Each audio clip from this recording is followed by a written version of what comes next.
A ver, vamos primero a poner el marco teórico básico para entender qué es un viaje astral, porque hay montones de mitos, confusiones y miedos arraigados en el inconsciente colectivo, y desde luego Netflix y las películas de terror no han contribuido precisamente a mitigar los miedos que podría haber al respecto. Lo básico que piensa uno cuando va a hacer un viaje astral es: podré volver dentro de mi cuerpo, alguien va a entrar en él, lo va a usurpar, me van a parasitar cientos de miles de entidades, voy a acabar poseído como la niña del exorcista.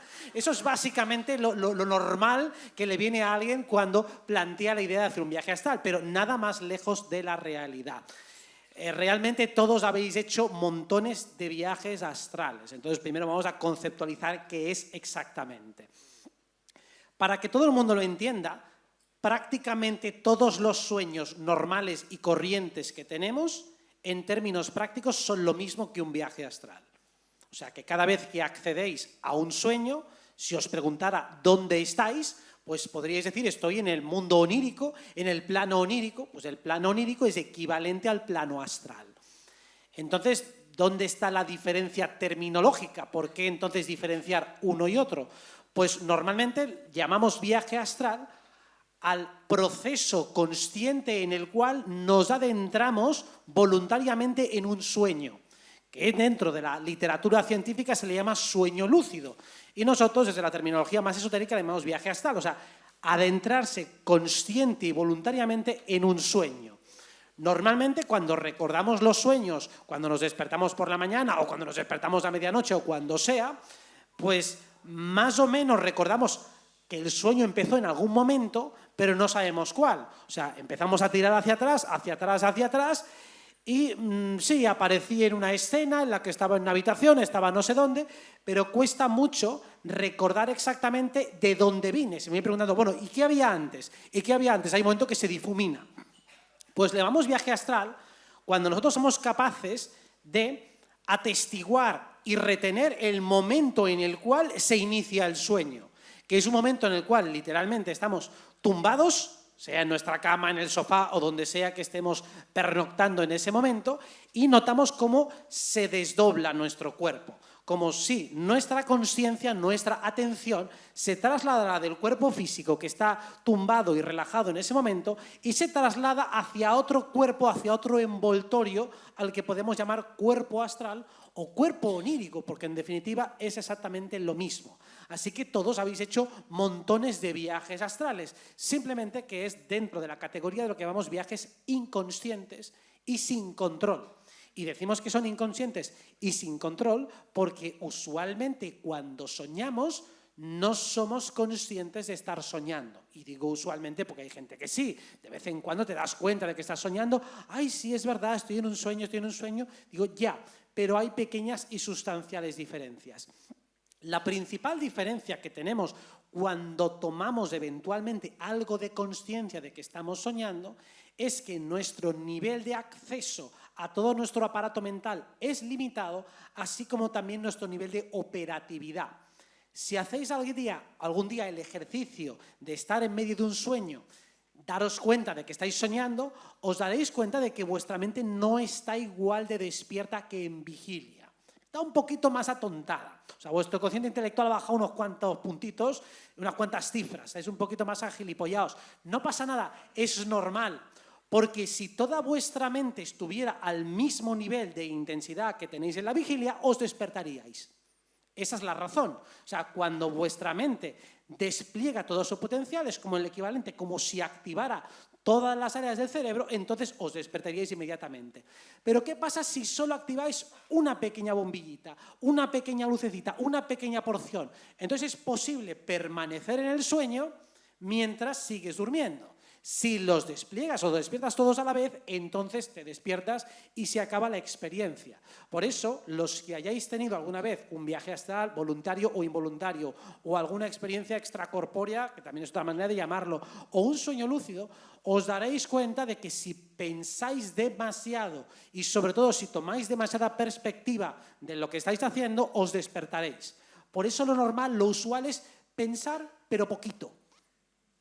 No sé si recordáis, en los ordenadores antiguos pasaba mucho que A veces ocurría que había un cuelgue masivo y luego cuando reiniciabas el ordenador ya ni siquiera arrancaba el sistema operativo, se quedaba todo colgado y dices, hostias, ¿y ahora qué hago? Porque es que ni siquiera puedo iniciar ni arrancar ningún programa. Pues entonces llamabas al informático y el informático empezaba a tocar teclas y de repente iniciaba el sistema desde el modo a prueba de fallos, que era como una ruta sibilina y oculta que había creado el programador para poder entrar otra vez al sistema operativo, pero arrancando menos programas. Pues el viaje astral y la mente es algo parecido. ¿Cómo me cuelo en el sueño, que es normalmente un territorio en el que mi mente está a la mínima capacidad?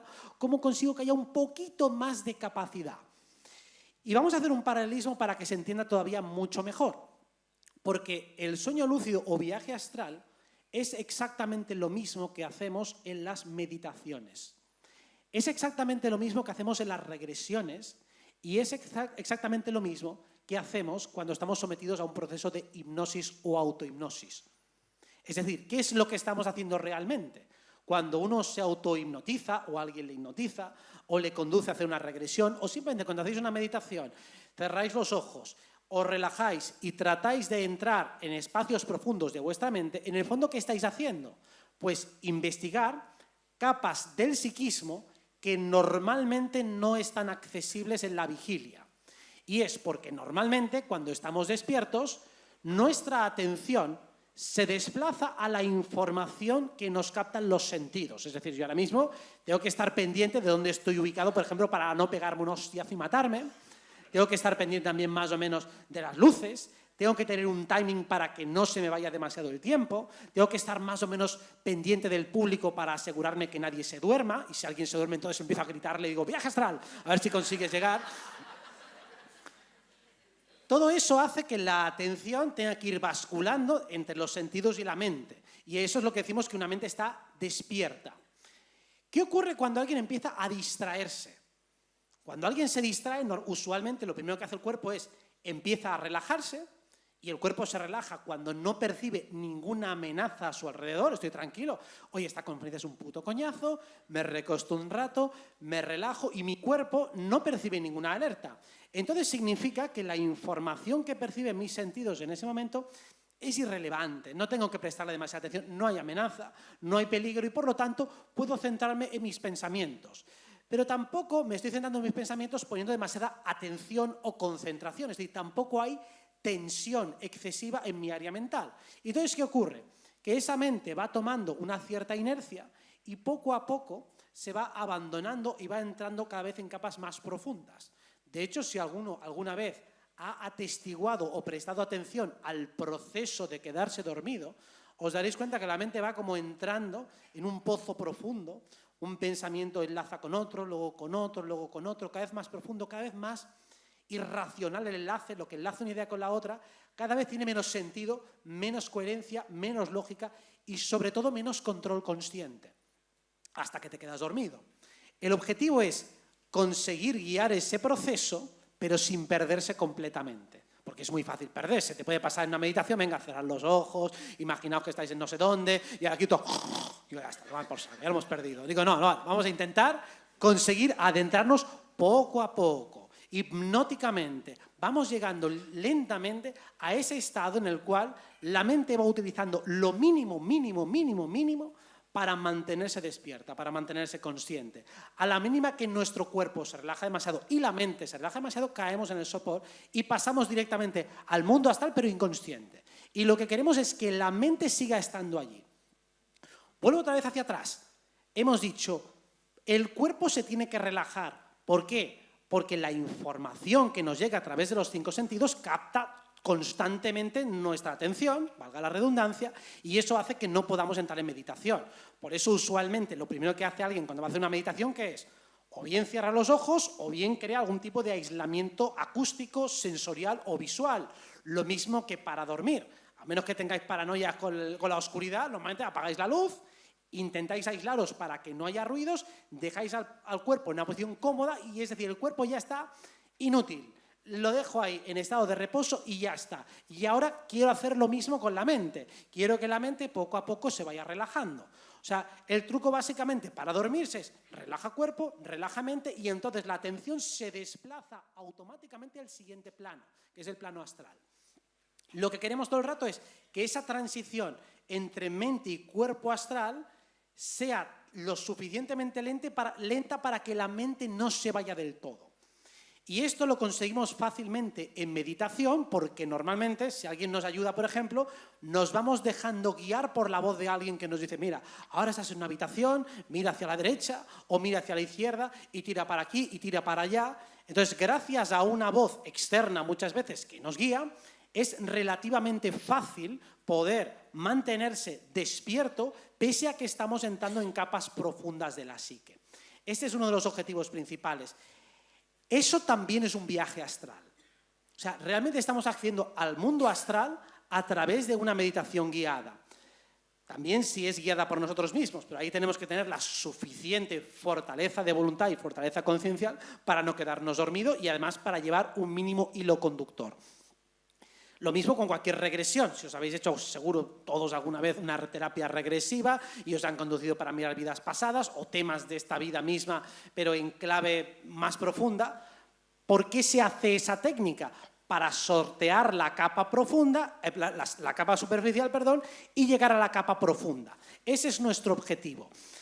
Entonces, ¿cómo lo hacemos para poder llegar al viaje astral mientras dormimos? Que es el viaje más espectacular, porque realmente el meditativo es muy útil, es muy práctico, lo podemos utilizar, pero hoy vamos a hablar también de cómo llegar al viaje astral con el cuerpo dormido. Con el cuerpo dormido, es decir, estoy soñando, sé que estoy soñando y voy a empezar a liarla, pero a lo bestia. ¿Cómo lo hacemos? Primero, tenemos que conseguir darle a nuestro cuerpo algún tipo de programación, de señal, de palabra, de concepto, de mantra, algún tipo de ancla para que cuando esté en el sueño, por ejemplo, se dé cuenta de que está soñando. O sea, porque a veces puedo asistir a toda la transición o otras veces, en medio de un sueño, me doy cuenta de que estoy soñando. ¿Cómo? Habiendo creado una pequeña programación. ¿Qué programación puedo utilizar? Puedo utilizar ilimitadas. Vamos a poner unas cuantas para que pilléis la lógica y luego creéis la vuestra. Por ejemplo, imaginad que os vais a dormir en una posición determinada, por ejemplo, recostados sobre un lado o sobre el otro lado, sobre un hombro, sobre otro, o incluso tenéis un anillo que os aprieta un poco. O sea, algo que os deje una ligerísima incomodidad, una ligerísima presión en alguna parte del cuerpo. Y entonces, en medio del sueño, os daréis cuenta, digo, uy, algo me presiona el hombro, o algo me presiona aquí en el pecho, o en el ombligo, o en la mano. Y si eso está lo suficientemente afinado y además no es algo que llevéis siempre, sino que es significativo, es como si me pongo una pulsera ligeramente apretada al dormir, entonces dentro del sueño diré, ajá, aquí hay algo anómalo. ¿Qué es lo que tengo aquí en esta pulsera o en esta muñeca o aquí o lo que sea? El cuerpo te va a avisar de que realmente estás en un sueño. Y entonces a partir de ahí vas a iniciar una serie de maniobras que vamos a explicar a continuación. Pero esa es una de las posibilidades. Luego otra es simplemente, digo, no hace falta que utilice ninguna maniobra puramente física, pero sí que si tengo cierta experiencia meditativa, yógica o como queramos llamarla, en yoga o técnicas de bioenergética, pues sí que puedo concentrarme en alguna parte del cuerpo en meditación y notar un cierto cosquilleo. O sea, puedo notar un cosquilleo en el entrecejo, puedo notar un cosquilleo en la garganta, donde me apetezca, de hecho, en cualquiera de los chakras, en cualquier parte del cuerpo, y antes de dormir voy meditando y voy notando la energía, cómo pasa por mi cuerpo, voy notando físicamente diferentes partes del cuerpo, y según aquella parte del cuerpo que me resulte más fácil evocar y amplificar, habrá un momento en el que, si me estoy quedando dormido, notaré como la presión de esa parte del cuerpo se amplifica muchísimo.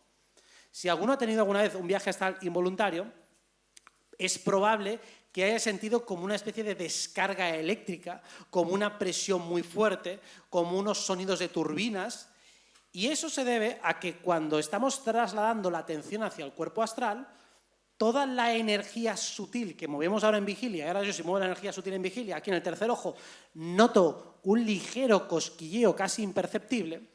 En el momento que me estoy durmiendo, que el cuerpo físico está relajado, que la mente está relajada, ese cosquilleo se convierte en una turbina de electricidad brutal. Entonces ya te das cuenta, coño, ya estoy transicionando, ya empieza la marcha, empieza el juego. Y es precisamente porque he acostumbrado a mi cuerpo a notar esas sensaciones sutiles que allí ya no son tan sutiles, allí se amplifican muchísimo. Entonces, el mero hecho de que hagamos durante el día meditaciones en las cuales aprendamos a notar el cuerpo, a llevar la atención a una parte o a otra, hasta notarla, hasta poder notarla y evocar la voluntad, eso nos ayudará eventualmente a despertarnos dentro de los sueños, lo cual puede ser bastante interesante y es una de las formas más sencillas que hay. Requiere un entrenamiento. De hecho, veréis que todas las técnicas o procedimientos requieren entrenarse durante el día. O sea, aparte de que podemos aplicar alguna técnica, algún truquito justo antes de dormir, lo más importante es ir adiestrando nuestra atención para que se acostumbre a hacer esto de manera mecánica. Los que hayáis hecho Reiki alguna vez, pues estaréis más o menos acostumbrados a sentir la energía en las manos. Pues bueno, si antes de dormir ya te vas directamente a sentir la energía en las manos y te acostumbras a ello, pues a lo mejor en un sueño te notas la energía en las manos y ya no solo es que notes la energía, es que la ves. Y dices, hostias, parezco Son Goku aquí con una bola de luz brutal y tremenda. Digo, ¿qué ha pasado? Digo, debo estar soñando. Digo, pues sí, o eso te has metido alguna... Bueno, pues... que de hecho cuando alguien se droga está accediendo al plano astral y por eso ve todo ese tipo de cosas, es decir, que una cosa va ligada a la otra. Entonces, cuando uno se acostumbra a ir al astral, la gracia, una de las, para mí es espectacular, porque es la prueba más definitiva de la existencia del mundo sutil, pues ahí vas a poder poner a prueba todo lo que has leído en todos los libros y manuales, que te dicen que si somos creadores, que si la vibración, que si la geometría, todo aquello que compras por resonancia, por geometría intelectual, por el hecho de que te parece lógico, que te parece armonioso, allí tienes la constatación empírica en primera persona de que todo eso es real. O sea, todas las pruebas que tú aquí haces en vigilia a pequeña escala, tú haces una idea, una intención y tarda 3 meses en salir algo, digo, vale, guay, bien, pero yo quiero más vidilla, más rápido. Digo, bueno, pues en el astral vas a ver a supervelocidad cómo se manifiesta lo que piensas, cómo se expresa tu sombra de manera directa, vas a ver el mundo energético, vas a ver la manipulación que hay de esta Matrix, es decir, cuando decimos una Matrix arcóntica de no sé qué, vas a ver los arcontes literal y directamente, o sea, vas a poder comprobar todo lo que se dice del mundo espiritual sin necesidad de hacer ningún acto de fe, o sea, directamente. Y no es algo tan complicado, no es tan difícil llegar a ello. Por eso merece la pena para ir normalizando ya la espiritualidad, que no nos traten como bichos raros. Digo, no, a ver, se puede abordar desde una perspectiva puramente experimental. Entonces, el que no quiera comprobarlo es por cerrazón mental y por irracionalidad. O sea, no puede ser que se nos tache a nosotros de irracionales personas que se niegan a hacer un experimento. Un experimento que es sencillo, que además no evoca ningún peligro, porque es algo que ya hacemos todas las noches, lo único que le agregamos es una particular consciencia y voluntariedad. Así que lo de la capacidad de conectarnos kinestésicamente, corporalmente, con nuestro cuerpo, facilita que nos demos cuenta de que estamos soñando. Luego, evidentemente, tenemos otras maneras de hacerlo. El ejercicio que más utilizo para conseguir viajes astrales prácticamente cada noche es un entrenamiento que voy haciendo durante el día. Y consiste en lo siguiente. Normalmente, cuando visualizamos, cuando hacemos una meditación, podemos visualizar o en tercera persona o en primera persona. Es decir, si yo veo en tercera persona, pues me imaginaría yo como fuera de esta sala, como mirando desde fuera, desde arriba, y con vista de pájaro, pues voy mirando cuánta gente hay. En cambio, si me visualizo en primera persona, pues yo o estoy aquí o me pongo en cualquiera de esos sillones y entonces yo tengo que notar la butaca, tengo que notar mi cuerpo y eso sería una visualización proyectiva en primera persona. Pues bien, para conseguir viajes astrales tenemos que acostumbrarnos a hacer visualizaciones en primera persona. O sea, ahora mismo cierro los ojos, me siento aquí y me visualizo a mí mismo como estoy tal que así. Y noto el micrófono aquí en la mano, me imagino que estoy hablando, intento visualizar lo que vería, o sea, intento simular completamente mi experiencia normal. Incluso me como una manzana, bebo agua, intento recrear sensorialmente en mi mente toda mi experiencia normal y corriente. O sea, imaginaos que vais a hacer una pequeña simulación de lo que es un viaje astral. Estáis sentados o estáis tumbados o estáis en una posición cómoda donde sea. Y lo primero que hacéis es imaginad que sale de vosotros como una especie de cuerpo fantasmal, vuestro cuerpo físico queda tranquilo, relajado en su sitio, y ahora os identificáis con el cuerpo fantasma que acaba de salir de vosotros. ¿Qué hará ese cuerpo fantasma? Ahora sois ese cuerpo fantasma. Intentad ser, y esto es importante, lo más honestos posible con lo que creéis que pasaría. Es decir, pues yo me proyecto, empiezo a andar y no veo nada, perfecto, pues si no ves nada, eso es lo que hay. O sea, si lo ves todo negro, eso es lo más probable que os pasaría en un viaje astral. Que os desdobléis y lo veáis todo oscuro. O empiezo a desdoblarme y enseguida noto que me vuelvo al cuerpo. ¿Vale? Podría pasar, de hecho es lo más probable que pase.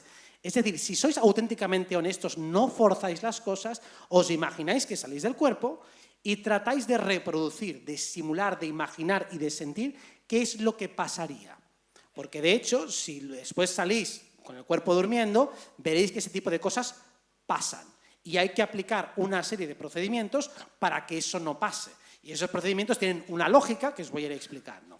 Entonces, el mero hecho de ir haciendo pequeños ejercicios de simulación, por ejemplo, empezáis en vuestra habitación y empezáis a moveros por las paredes, a imaginar que tocáis las paredes, que tocáis las estanterías, que tocáis los cuadros, que pasáis por la nevera, abrís la nevera, tomáis algo, coméis, ahí podéis comer lo que queráis, que no engordáis, no hay problema.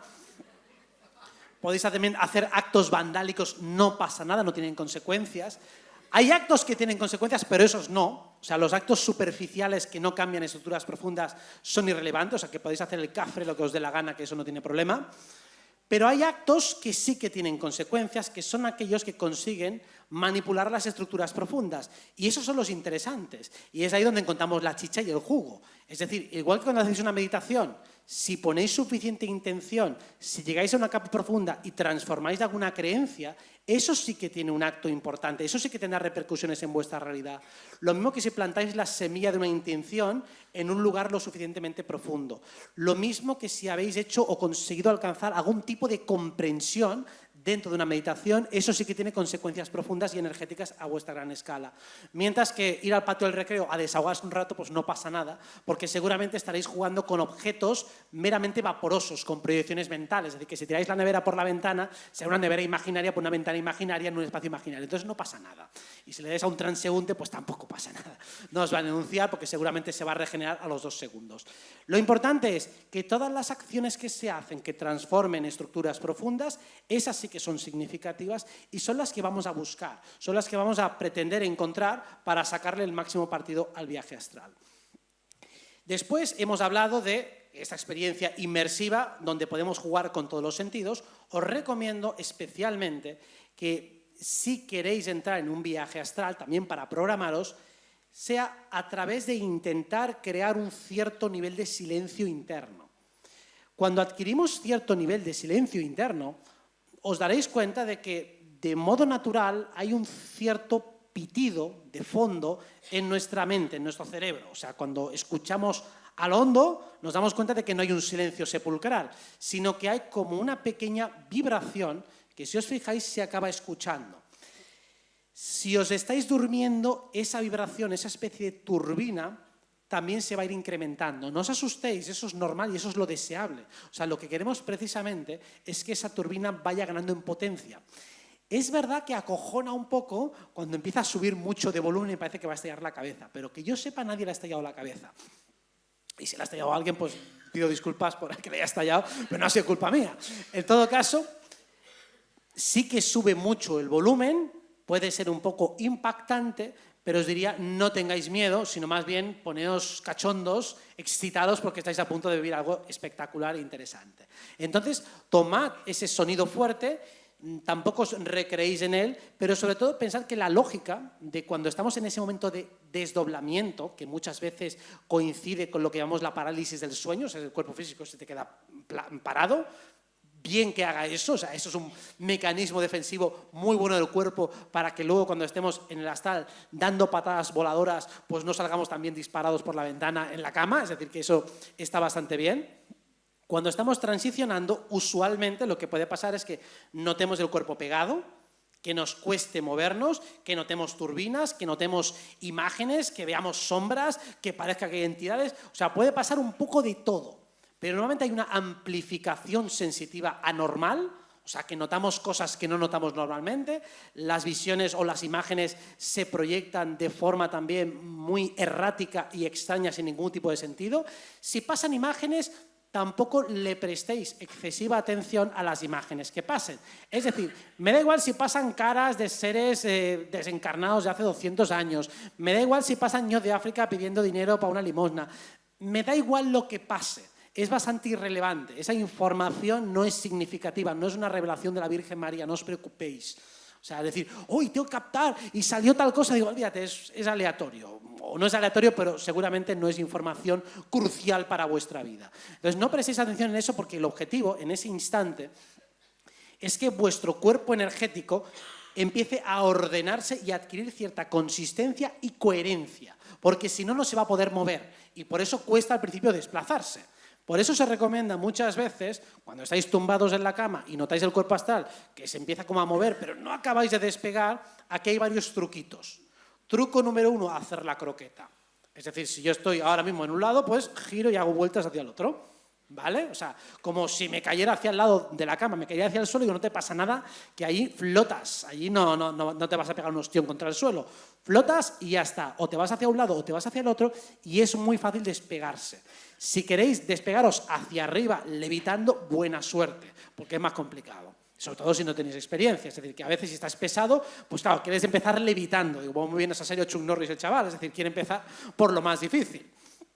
También puede pasar a veces que digo, sí, me despego pero a trocitos, la pierna me va sola, ahora el brazo, pasan ese tipo de cosas. Tampoco os agobiéis. ¿Qué os recomiendo?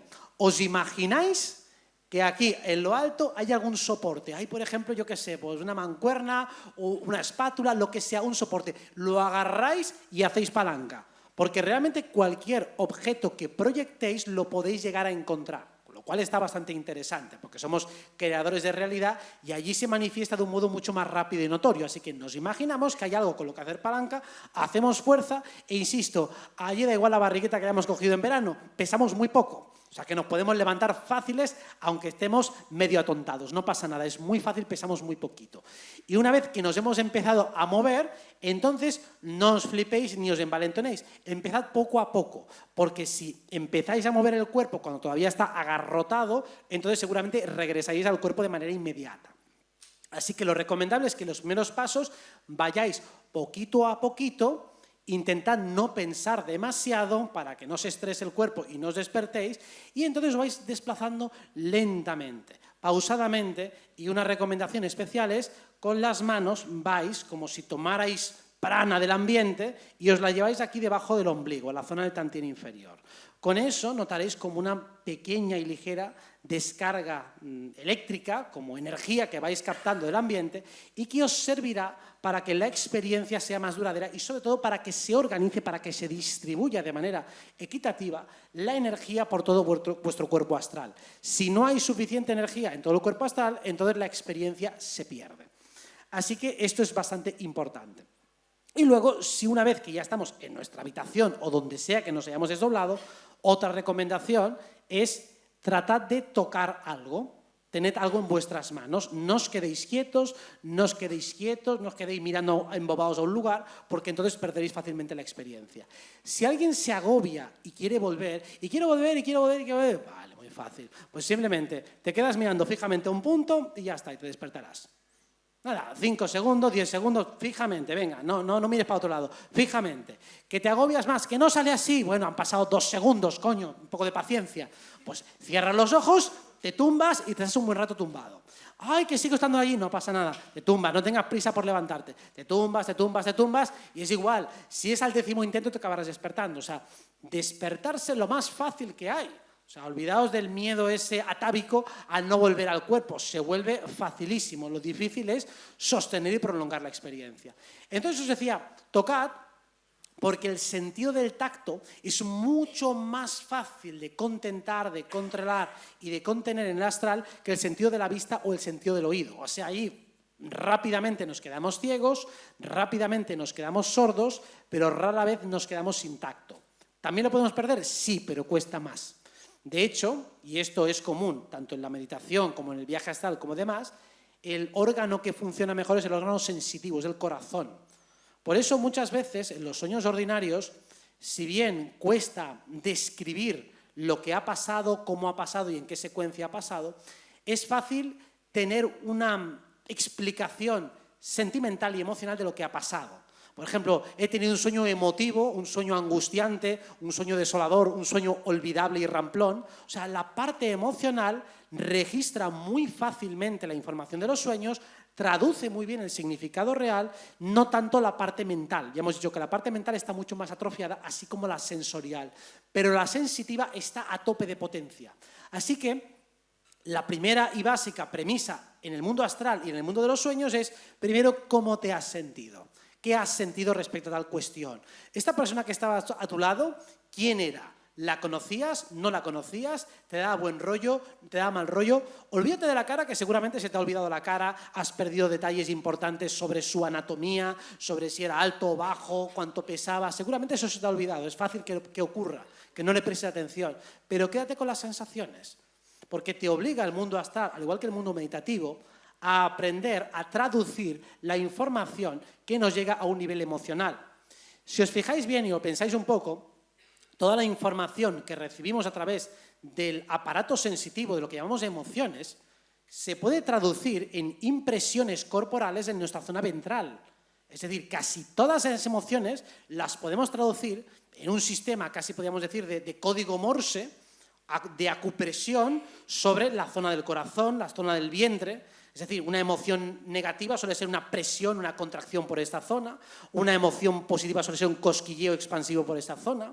Cuando alguien me da buen rollo o mal rollo, casi lo podría llegar a traducir todo en sensaciones físicas en un área muy concreta del cuerpo físico. O sea que aquí tenemos un código de traducción y de comunicación y de lenguaje con el otro plano. Y eso que podemos experimentar cuando dices, es que el amor no se puede explicar con palabras. Digo, sí, pero con sensaciones sí que se puede. Porque cuando alguien te cae mal o te cae bien, la explicación corporal es traducible, es expresable en términos más o menos conmensurables.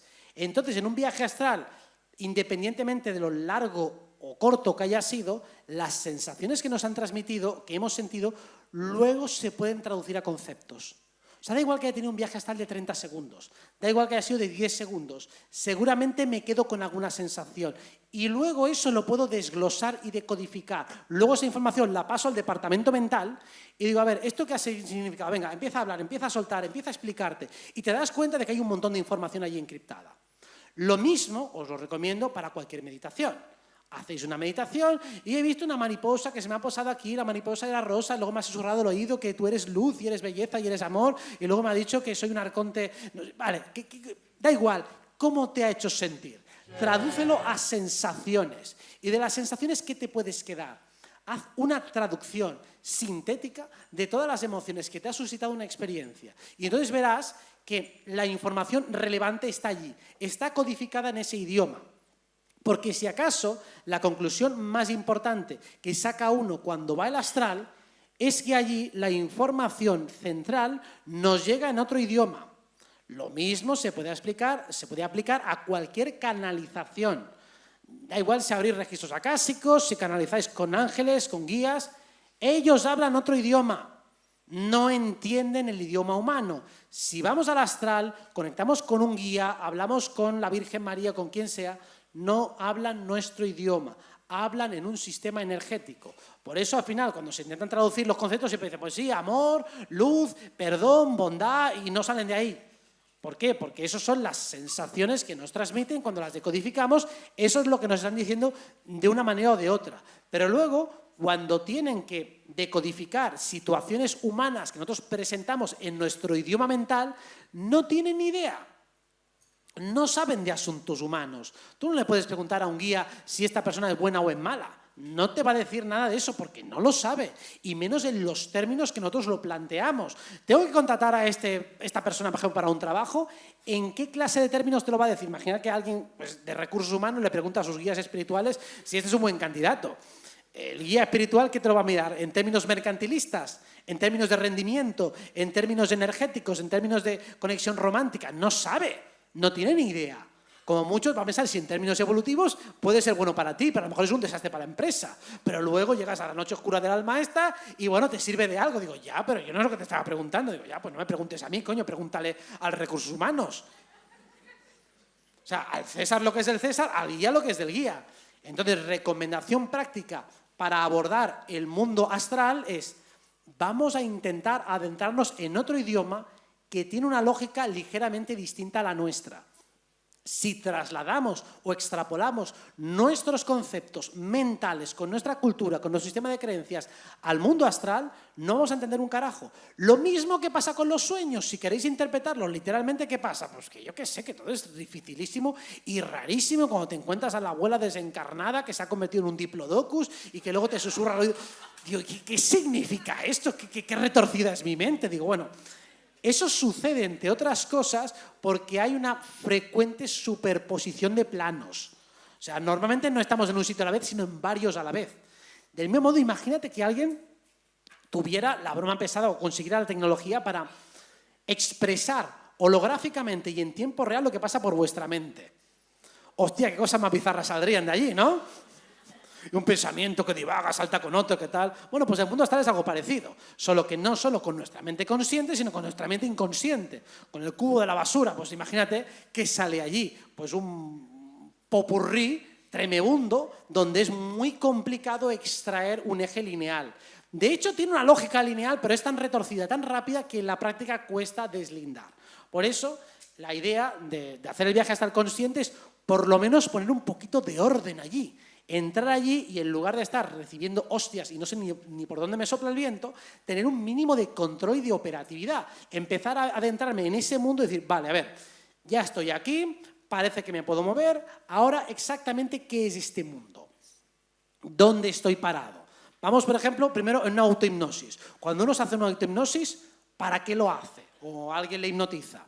Pues en principio para llegar a capas de la mente que normalmente no llego. Es decir, tengo un recuerdo atrapado aquí de mi infancia donde sufrí un evento traumático. Entonces, ahora puedo visualizarlo, puedo verlo, puedo analizarlo porque he sorteado todas las capas de protección que mi psique ha creado para que este recuerdo no me desestabilice mi día a día. O sea, para que yo pueda seguir siendo funcional y sobrevivir en mi día a día, no me interesa analizar este recuerdo ahora. Con lo cual, yo lo analizaré cuando esté tranquilo y relajado. Es decir, cuando estoy en la sesión de hipnosis, ahí digo, vale, ahora estoy tranquilo, estoy relajado, podemos abrir las compuestas, puede salir el trauma, lo puedo analizar, lo puedo procesar, lo puedo transmutar, etcétera, etcétera. Pues el astral es lo mismo. El astral es un acceso directo a todo lo que hay en lo más profundo de nuestro psiquismo, que normalmente lo tenemos tapado por las capas mentales. Claro, las capas mentales para algo están. En este mundo en el que vivimos, en el que tenemos que adecuarnos a leyes, a normas sociales, a registros y protocolos familiares, pues no podemos ser 100% espontáneos, 100% auténticos. De hecho, solemos hablar con bastantes filtros. Pues, ¿cómo serías tú sin filtros? Pues bienvenido al mundo astral. Y de hecho en los sueños muchas veces pues actúas, vamos a decirlo, con menos filtros. Puede haber algunos, porque claro, algunos filtros están tan completamente imbrincados en la mente que ya se convierten en sistemas de creencias profundos, cuestan más de cambiar. Por eso algunos miedos son tan profundos, están tan estratificados en capas profundas de la psique que incluso yendo al astral los seguimos todavía teniendo. Pero podemos más fácilmente confrontarlos. De hecho, es obvio pensar que si uno tiene una pesadilla recurrente, sería más fácil abordarla estando consciente que no estando inconsciente. Porque luego cuando me despierto digo, sí, podría haber hecho esto, podría haber hecho lo otro.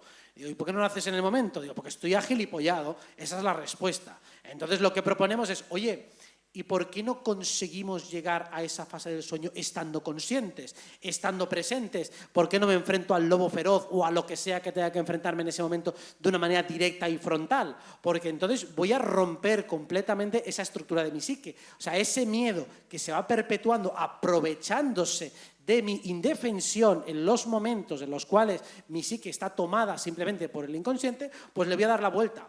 Y voy a tomar la fuerza en mi vida para poder enfrentarme a mis demonios internos. Realmente no hay ningún miedo tan profundamente arraigado que no se pueda transmutar. No hay absolutamente ningún trauma que no se pueda resolver. No hay ningún daño que no se pueda reparar. No hay nada en este mundo que no se pueda confrontar, deshacer o equilibrar. Y precisamente con todas las herramientas energéticas encontramos la posibilidad de transmutar lo que es simplemente una energía enquistada.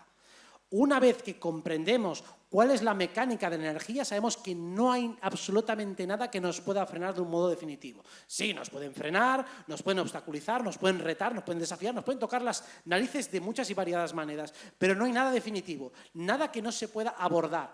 Y precisamente cuando uno ve la energía en el mundo astral, se da cuenta que todos son paquetes de ondas, paquetes de frecuencias, y entonces todo el gran drama que tenemos es un paquete de frecuencias inarmónico. En cuanto eso se armoniza, toda la estructura interna y la estructura mental poco a poco se va alineando con ese paquete de ondas armonizado y finalmente las creencias limitantes se van deshaciendo.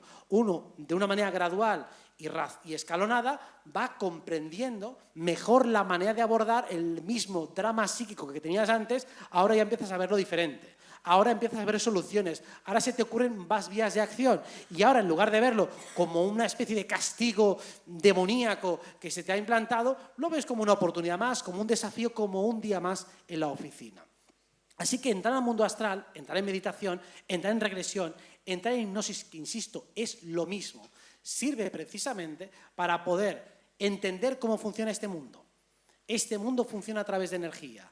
Este mundo funciona a través de comandos. Somos seres creadores, pulsamos energía, todos generamos algo cuando hablamos, cuando intencionamos, y el resto de seres hacen lo mismo. Y frecuentemente entramos en colisión. Prácticamente todos los conflictos que tenemos son porque algo que queremos choca con algo que quiere otro. Entramos en ese pulso y perdemos. Al perder tenemos que gestionar una frustración. Me siento solo, digo, bueno, ya, porque no has conseguido que alguien que es de tu agrado, que es de tu interés, sea recíproco en tu deseo de compartir. Yo quiero compartir con alguien, pero no me vale cualquier alguien. Quiero que sea este menganito o alguien genérico que todavía no he encontrado. Con lo cual, no deja de ser una intención que no encuentra respuesta hacia afuera. Es una cuestión puramente energética. Entonces, si uno aprende a afinar esa energía, a comprender mejor cómo dirigirla, cómo afinarla, cómo encontrar un feedback, realmente ese problema se puede resolver. Tengo una herida fuertísima en la psique del sufrimiento de no sé cuántas vidas que me torturaron. No deja de ser una energía de frustración que ha quedado acumulado y que se puede deshacer. Cuando uno va explorando las diferentes capas del astral o las diferentes capas meditativas, se da cuenta de que llegando a ese lugar todo es una ecuación de energía, es un puzzle que si tú eres capaz de mover una pieza por aquí y una pieza por allá, eso se acaba deshaciendo. Entonces no hay nada en este mundo denso, tan pesado, que con un poquito de esfuerzo energético y un poquito de paciencia no se pueda deshacer. Cuando hablamos del mundo que nos encontramos, de esta élite, de esta Matrix, nos damos cuenta de que los principales mandatarios del mundo, los que dominan las altas esferas, los magos negros, son los que dominan el cotarro en el astral. O sea, es allí realmente donde empieza su gobierno. Su gobierno no empieza aquí abajo con el poder económico, con el poder militar, con el poder sanitario, con el poder de los medios de comunicación. Su dominio empieza ahí arriba, a través de todo tipo de hechizos, implantes, tecnología, parasitación, entidades, todo tipo de subterfugios y triquiñuelas bastante oscurillas consiguen manipular nuestra energía para que una vez que hagamos un viaje estemos allí completamente atontados. Ya hemos dicho, sales al astral y tu cuerpo está atrofiado, atontado, le cuesta moverse y a poco que investigues un poco te das cuenta de que en cualquier viaje astral te encuentras gente que no sabe cómo, pues ahí está. Los tienes como de acompañantes, de figurantes, estás en tu casa y en tu dormitorio pues hay un señor ahí que te está mirando. Y no dice nada, digo, ¿quién es este subnormal?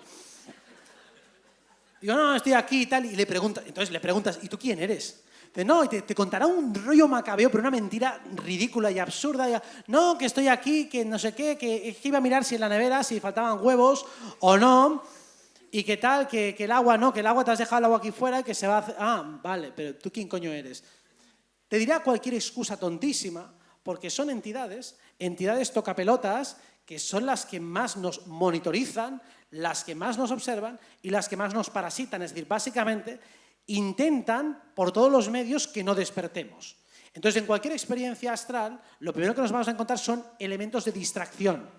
Hacen lo posible para que nuestra experiencia se corte, se distraiga o que perdamos el hilo conductor. Así que básicamente ese es el objetivo de esas entidades. La parte positiva es que cuanta más gente despierte, más gente vaya al astral, más gente lo haga conscientemente, más difícil se lo ponemos a estas entidades para controlarnos a todos. Porque claro, si salimos 3, pues es fácil controlar a 3. Si salimos 8.000, pues ya me diréis qué van a hacer estas. Van a tener que pluriemplearse, hacer aquí rondas nocturnas para controlarnos a todos. Realmente no pueden hacer demasiado, pero solo con los elementos de distracción ya consiguen tocarnos bastante las narices y fastidiarnos las experiencias. Imaginad que queréis ir, no sé, a donde sea. Habéis planteado ir a París, o queréis buscar a un maestro ascendido, o queréis hablar con vuestros guías, o con algún desencarnado.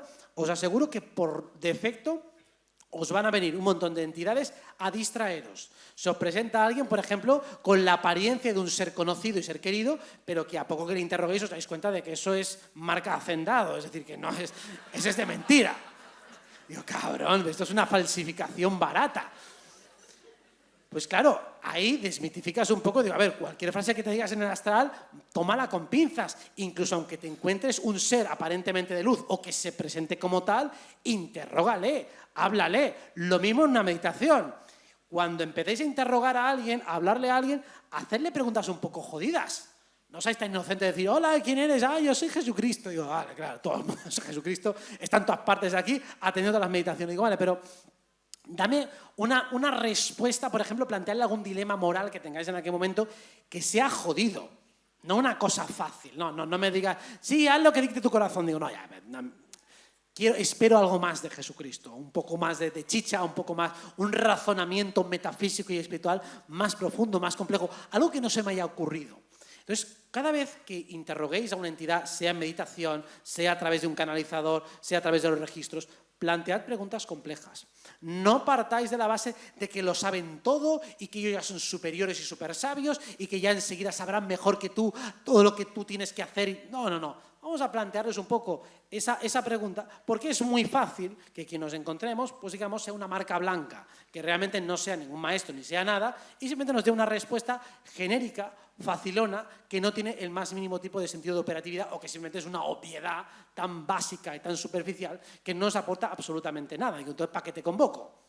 Para que me digas obviedades, digo, espero de ti algo un poco más, no sé, profundo, algo que yo no sea capaz de ver. Entonces, mi recomendación, tanto en el mundo astral como en el mundo de las meditaciones, es, en lugar de pedir consejo, porque ellos, los buenos, de alguna manera, las entidades positivas, no suelen decirte lo que tienes que hacer, entre otras cosas, primero, porque no lo saben, y segundo, porque eso es una cuestión que nos concierne a nosotros, o sea, porque al final respetan la voluntad, al final es tú qué quieres, ¿no? Quieres elevarte espiritualmente, quieres disfrutar aquí de la materia, entonces no te pueden decir qué es lo bueno.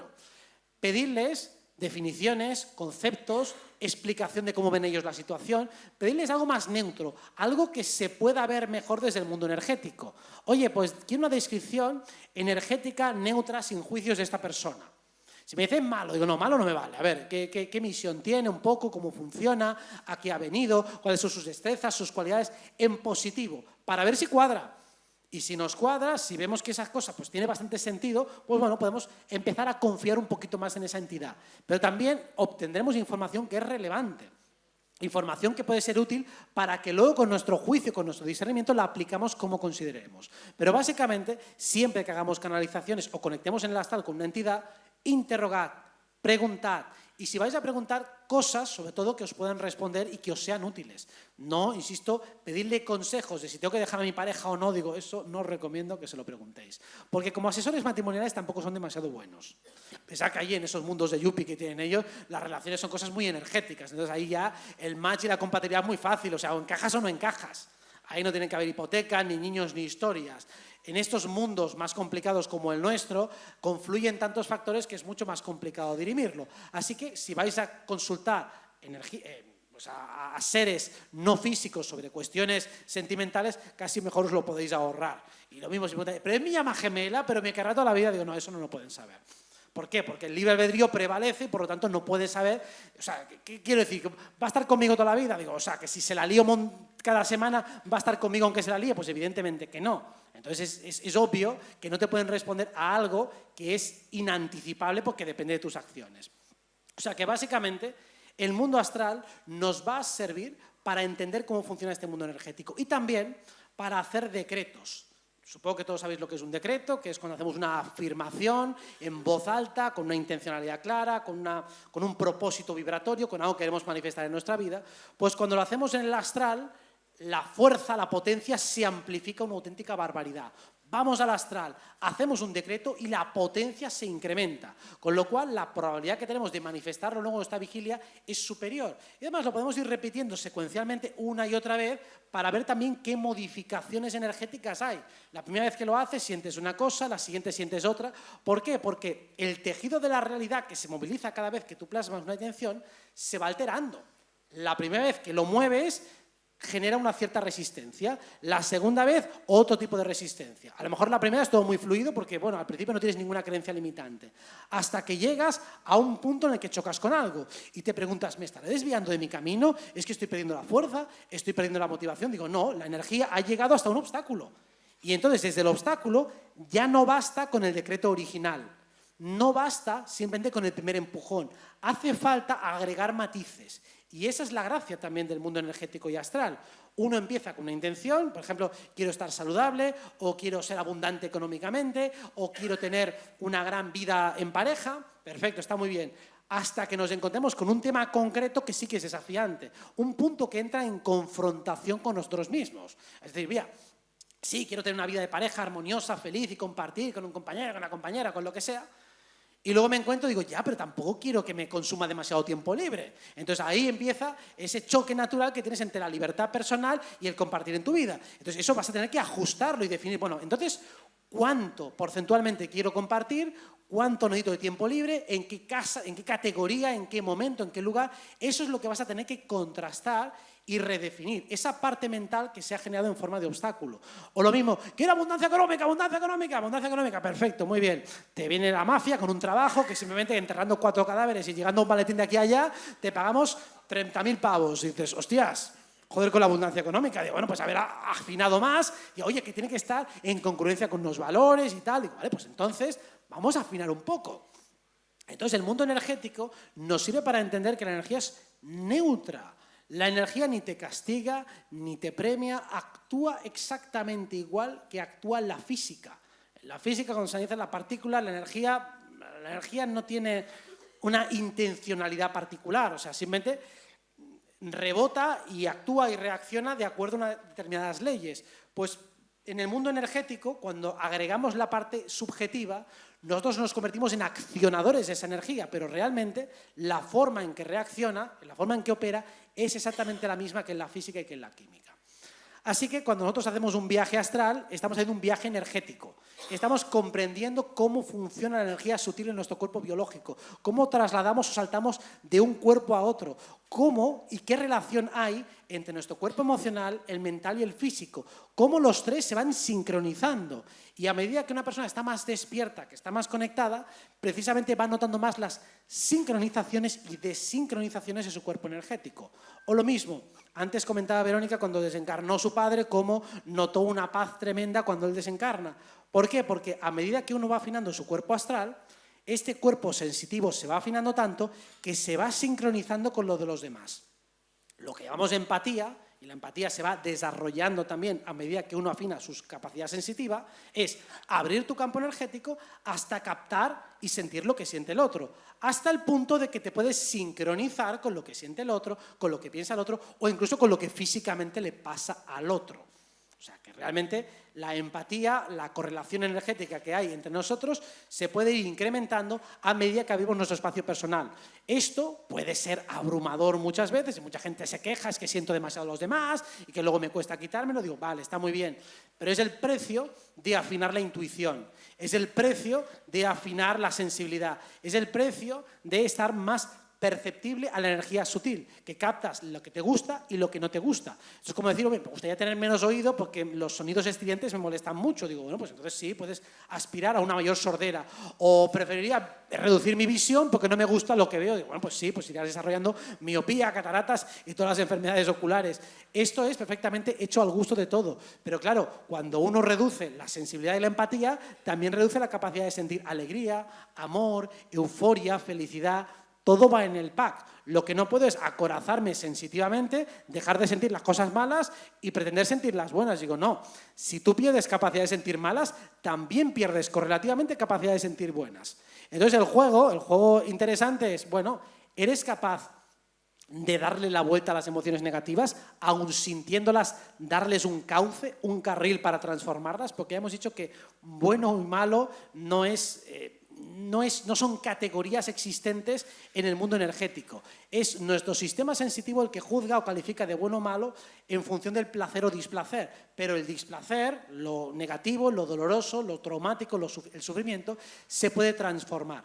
Y en las experiencias astrales uno se acaba convirtiendo poco a poco en un experto a la hora de captar sutilezas energéticas y emocionales y en transformarlas. Entonces lo divertido es, a medida que tengáis viajes, que os enfrentéis a la sombra, que os enfrentéis a veces a lugares que a lo mejor dan un poco de miedo, pero sabéis perfectamente que estáis protegidos y que no os puede pasar nada, entonces habrá un momento en que le daréis la vuelta, en que eso que os daba miedo, pues ya no os dará miedo, que eso que os daba tanta euforia, pues la tercera vez que veáis un paisaje paradisíaco, digo, ¡ay, me quiero quedar aquí toda la eternidad! Digo, cuando veis ahí 10 minutos muertos de asco, viendo pasar ahí unas cascadas terribles, digo, ya, ¿y qué hago aquí ya con la puta cascada? Si no se puede hacer nada, si no hay nadie, esto está muerto de asco. Pues habrá un momento que diréis, oye, pues no es tan mala esta vida, tampoco está tan mal. Una vez que hayáis cotejado de verdad experimentalmente, y algunos seguro que lo habéis hecho, los mundos energéticos y espirituales, pues vais a poner a cada cosa en su sitio. Ni lo malo es tan malo, ni lo bueno es tan bueno, en el sentido de que ni las experiencias terroríficas lo son tanto, sino que se pueden manejar bastante bien, ni las experiencias luminosas son para quedarse ahí toda la eternidad, sino que lo divertido de este juego, de este plano, de esta Matrix, es poder jugar también con la dualidad, ser capaz de balancear entre estados de ánimo, jugar entre lo positivo y lo negativo, también para poder disfrutar verdaderamente de las cosas. Si no hay un contraste, si no hay un sufrimiento, si no hay un reto, si no hay una dificultad, es muy complicado luego disfrutar de las cosas. Uno a veces se puede crear una cárcel de seda, un mundo parado, completamente controlado, y luego quejarse de que el mundo le aburre y que no le reta. Digo, bueno, es el precio. Si uno renuncia a las emociones, renuncia al mundo sutil.